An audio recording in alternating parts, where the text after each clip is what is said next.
University. What's going on? Thank you for dropping by my channel where I consult with you, the YouTube alumni, on my purchasing decisions. So currently, the topic at hand is camping. So I just got back from LF73. He has a survival summer party and it's held in Myrtle Beach. And he does this twice a year, and I attended this last one that was over Labor Day weekend, and I had a blast. So I wanted to come and talk about my experience. I am new to camping. I was told I graduated while I was there, but I'm new to this, and my perspective may be different from others. Things that I purchased, things that I'm interested in, might be different because I'm new. There's a lot of things that I don't know, and I'm learning from you guys, YouTube University. So let's talk about this weekend. So the first day, so I elected to come one day early, and that was because I already know that I had a big setup, and I also don't know what I'm doing yet, and I wanted to have time to just take my time and not have to worry about the schedule, be here at this time, do this, do that. I wanted to be able to just take my time and then relax after. So on Thursday, I got there, and that's when I set up. Of course, I was late. So my friend from New Jersey, Shane, she flew into North Carolina, and then we drove together. So I rented a U-Haul. That was my method of getting everything there. I do have a van, like a minivan, but still, this amount of stuff, the way that I'm carrying stuff, like y'all saw in them videos, I had them big Huskies. They're big and bulky, but it's easier for me, instead of carrying a lot of stuff, to roll it. So I was using the Husky. So in order to carry all of that, and my tent is big once you roll it into the bag, I went with the 4x8 U-Haul trailer. Those are inexpensive, and I got a hitch on my car, and so that's what I use to transport everything. So once I got Shane from the airport, went and got the U-Haul, packed it up, headed to South Carolina. So when we got there, it's probably like 5 o'clock or something like that. So when you get into the park, we were on the primitive side. I was looking on YouTube University, and everybody that shows Myrtle Beach State Park, they only show the side where all the RVs are. Nobody shows the primitive side. And, you know, I don't know how to edit. I'm new to YouTube. I don't know how to do all that stuff yet. But when you come into the park and you're going like you're going to the pier, where the parking lot is for the pier, they have like a first parking lot, then that second parking lot. It's that first parking lot. If you make a right all the way to the end of that parking lot, that's the entrance to the primitive side. Who would have knew? Who would have knew that that was back there? Not me, because I don't camp. So we got there, we set up. I think I got a video of that too, when we were riding in and just seeing everything, you know, for the first time. Like, oh my gosh, Shane talking about, oh my god, it's fairies. We just got here, and she already, you know, looking at large bugs and stuff, trying to scare us both. But anyway, so we found our spot, and we started setting up the tent, because I told her my strategy was, let's get the tents up and everything inside. We'll worry about that later, because I have an idea of how I wanted to set up, but it's different having an idea versus actually doing that idea. So we got everything going, set up the tent, and set up the kitchen tent. And we didn't put anything inside of the kitchen yet. We were just trying to beat the darkness. So we put the lights around and put everything that goes inside the tent. We put it inside. Everything I have comes in bags, or you're able to roll it. So we just put it all inside in the area that it goes. The beds in the bedroom, the table in the living room area, chairs, things like that. So it was getting dark, and we're like, dang, we're going to have to get something to eat, because we don't have enough time to set up the kitchen. Next thing you know, we hear screams, kids, they screaming. And we like, what's going on? You know we don't like to be out here anyway. We like, oh God, we already heard about Randy. So we like, what is going on? And then, 15 minutes later, more screams. So I'm like, dang, it ain't even dark yet. What is going on? So next thing you know, we putting the lights out, and darkness comes. Okay? So we like, all right, let's go get something to eat. So Shane lives in New Jersey, and they don't have Cookout out here. So on the strip, that's the good thing. Myrtle Beach State Park is right on the strip. Literally, you have grocery stores, food stores, entertainment. It's not like you're placed in the middle of nowhere. So if you want to stay in your tent or stay out there with Randy, you could, or you could elect to leave and go get something on the strip. And so that's what we did. So we went to Cookout and got some food. Now, as we were getting in the car, okay, Randy was watching us because the spot next to us was empty because we came Thursday. We came a day before because I had a huge setup and I wanted to take my time and set it up. So we were there alone. Everybody came on Friday, so it wasn't a lot of people there. And so we were using that table next to us to put stuff. When we got in the car, as soon as we closed the door, Randy and his kids come from under the table. And I'm like, dang, they was watching us all that time. Like, if we would have had food, that would have been it. They would have been coming for it. That would have been it. That would have scared me. I probably would have went home after that. That probably would have sent me home because I'm scary like that. But we got in the car. We was in such a panic. I didn't even think to pick up the phone and record it or take a picture at least. Because, I mean, Randy was big, just wallowing, just looking heavy. Like he done ate the kids' food that was screaming down the way. So, anyway, we hurried up and went to the store and came back. And we was hollering out because Led and them was like a few areas down. We're like, don't go to bed. We're going to the store. We don't want to be alone. Stay up just in case you hear it so you can hear us screaming. But we was fine. When we came back, I had them lights set up. I wasn't playing. I used my car lights. I pulled in so that I could see everything, and Randy was gone. So at least for the moment, I couldn't see him. So once we got into the tent, then we were fine. We were good. So the next day, Friday, that's the official day that everybody comes in. So our neighbor was Trish. Hey, Trish. Now, she had a nice setup. She was glamping too. She got the pedestal sink, and it connects to the toilet, and she had a whole situation going over there herself, right? So that's the day that I was able, everybody was setting up, and then we was able to kind of talk and meet each other, help each other out, and see, since I did mine the day before, I was able to help her and get to know her better, and other people that came. So that was Friday, was kind of just setting up. That was the official setup date. So me and Keishane, we was in our tent laughing and carrying on, playing cards, listening to music, eating, doing the most, how we always do, because we're extra.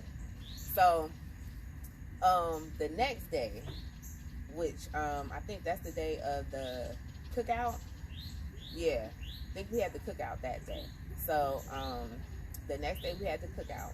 And little did I know, they ain't come to play at that cookout either. So we came to the cookout.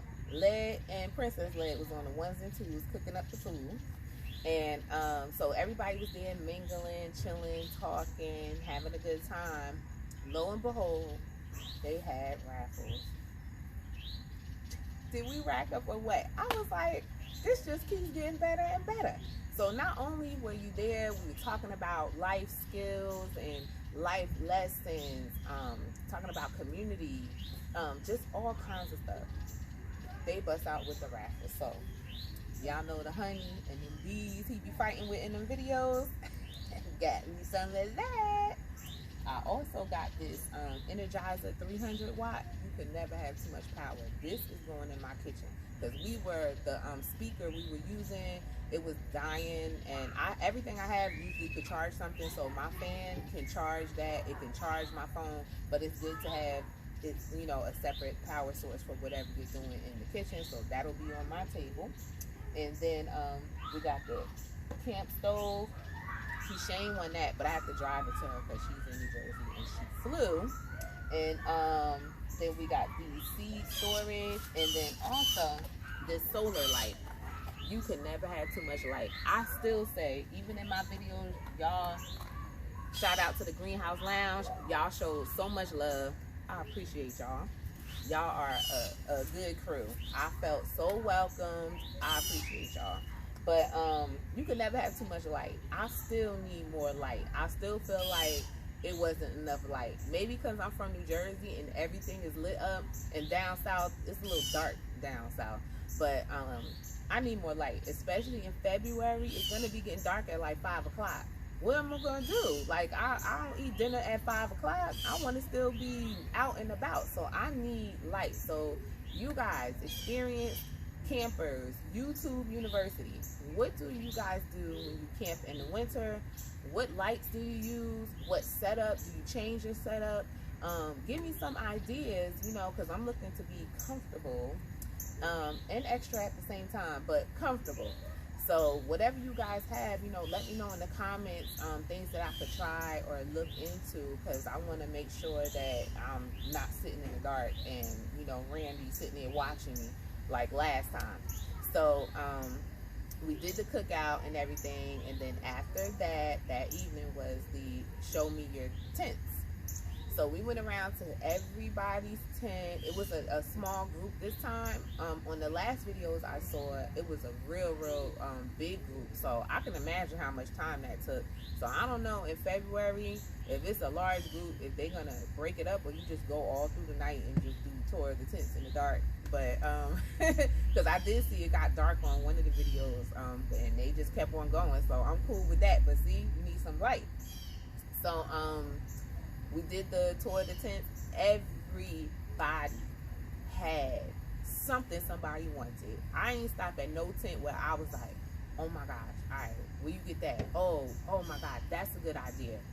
It was so many creative and thoughtful things. And again, it's kind of what you need for your family and your situation. Everybody had, you know, people who come with their children, people who come in alone, people who just come in with their friends. Everybody had their setup a certain way and the things that they needed. It was so carefully thought out. So shout out to the Greenhouse Lounge. That was amazing. I loved the tour of the tents. Had a great time with that.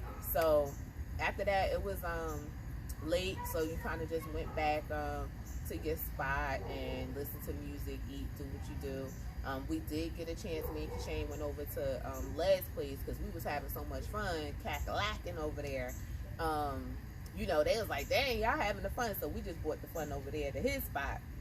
And we just sitting and talking around the fire. It was a small group, so, you know, we had the opportunity to do that this time, you know, which was a blessing, because you never know who you meet, how you inspire somebody, what you may know. I'm new, Kishane's new. We not thinking we could, you know, contribute anything. We just coming, you know, coming to see what's going on, have a good time. But lo and behold, you know, we had a lot of things in common, learned a lot of things, traded a lot of life lessons and stuff. And that's what I like about the Greenhouse Lounge community.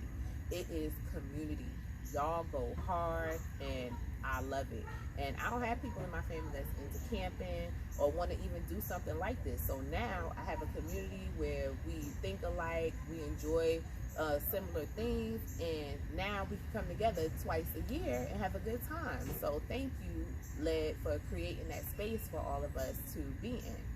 So after that, the next day would be Sunday. And so Sunday you do the victory walk, because this is like your last day of being there. So you get up in the morning, and they have a certain trail that they always walk, which is off of the beach, somewhere by the beach area. And so we did that in the morning, which was fun. It was short too. I was expecting like to be hiking, but they ain't gonna do you like that. It was a short, easy trail. It wasn't like hiking. I had a hiking stick and everything.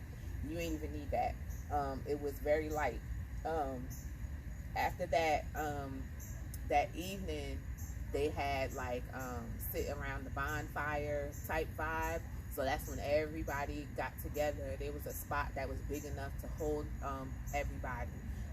So we all sat around the fire. That's when you got to talk, get to know everybody. And you guys, I'm telling you, everybody is just so smart, so creative, just in their everyday life, the things that they're doing for themselves, for their families, for their communities. I mean, the Greenhouse Lounge is banging, okay? They don't come to play. Greenhouse Lounge community, you gotta try it. You gotta join. You gotta be a part of it. So after that, my plan was, since I have a big setup, is to break everything down the night before. So everything that's inside of the kitchen tent, inside of my tent, has to go back in its bag, and the bags will just sit there, and then when the sunlight comes, then we'll start taking the tents down, which worked out great. That was a good idea because you have to be out by 12, and of course I wasn't out by 12:30, but they weren't particular about it. You know, as long as they see you trying to get your things together, they leave you alone. And that park ranger actually came and helped us put stuff in, because I had the trailer, and in the primitive side they don't allow you to keep your trailer there. You have to park it out in the parking lot, so you know, make sure you bring your locks and things like that. But nobody ever touched it, nothing happened. It was empty anyway. I mean, but still, you know, people are people. So that worked out good. We was able to get out of there by 12 and head home. So, oh, but of course we stopped at Ross. First of all, we went to like 2 Rosses. No, I think there's 3 Rosses on the strip. Ross is my favorite store in the whole world. Like, every state I go to, I'm stopping at Ross. I don't even care, because every Ross has something different. You can't go in there looking for nothing. So y'all will see some videos of Ross, because me and my friends, that's how we communicate, Ross communication, because every Ross has something different. So when you find cute stuff, you got to post it so that we can see what's going on, so that, you know, I could cash app you, or you tell me where that's at, because I might want that. Do they have this size? Y'all know Ross community. Y'all know how it goes down. So, you know, we had to hit up Ross. And again, you guys, those of you who love Ross, you have to learn with me, okay? When you see Ross, you can't just say, oh, I went to Ross. It's Ross. You got to sing it, okay? So next time when somebody say you going to Ross, no, it's Ross. You got to sing it, okay? That's between us. You got to sing it, okay, for us Ross lovers. So on the channel, you'll see a little bit of Ross, but in the meantime, I'm focusing on getting ready for February. So I'm going to post all of the things that you saw in the video, because I had so many comments. Thank you guys again. Greenhouse Lounge, y'all are amazing. You guys liked a lot of the things that I had. I tried to put the links in there. Some stuff, most of the things you get from Amazon. Some stuff is Temu. Some stuff I had to go directly to the website, and I put all that in there. Hopefully there's no guidelines I'm messing up, because I'm new to YouTube as far as posting videos. I usually just watch. But Led was like, I don't be responding to that green circle with an S in it, or, you know, stuff like that. So I created a channel just so I could, when I'm talking to people back and forth, they kind of could put a face to who my cart runneth over is. But now, you know, I have a need to go ahead and post, because there's people that's interested in the same things as me. So I'm going to post some videos of the camp gear that I have. I'm gonna do a couple of overall videos of everything that's in my Huskies, and then I'll do one at a time, so you don't have to sift through the videos trying to find the one thing. Like, I just wanted to know about that light. Where is it? I'll just have a video just about that light. So I'm going to take my time with it. I'm new to this too. This is all new to me. So I'm going to try to do that, because I find that helpful when I'm searching and looking up things in YouTube University. I like to just look for the item I'm looking for and watch the video about it. And then I'll leave the link so you can get any kind of technical specs and things like that, because it's just my point of view on it, or how I used it, and hopefully it'll inspire you to want to try it out, or maybe, of course, join us in February, because I'm definitely going in February. Are y'all going in February? I hope to see you guys there. I had a wonderful time. It's a great experience. Everybody was nice. Everybody was welcoming. I had so much fun, and I highly recommend. I highly recommend, especially if this is your first time camping. You're in a group, a welcoming group, a lovely group. It's a great experience. So please come out. I would love to see you guys in February. Talk to you soon.